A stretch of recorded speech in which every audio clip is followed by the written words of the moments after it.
ఆత్మశుద్ధి లేని ఆచారాలెన్నున్నా ఆ స్వర్గం చేర్చవురా.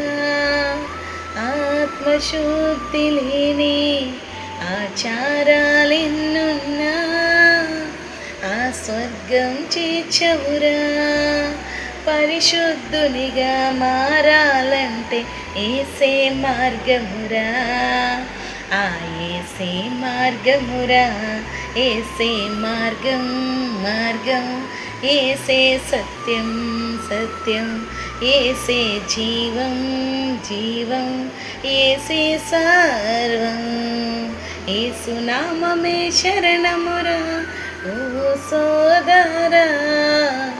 యేసు ధ్యానమే జీవమురా ఓ సోదరి.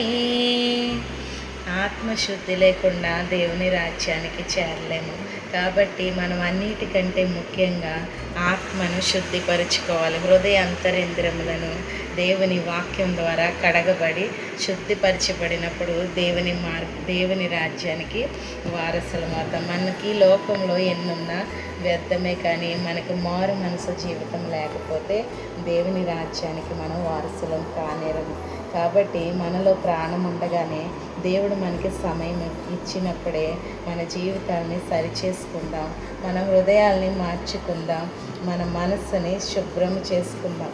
దేవుని వాక్యం ద్వారా, ప్రార్థన ద్వారా ఆయనతో సహవాసం చేసి ఆయన రాజ్యాన్ని నీతిని మనం వెలిగి ఆయన కొరకు యథార్థమైన పాత్రలుగా నిలబడదాం.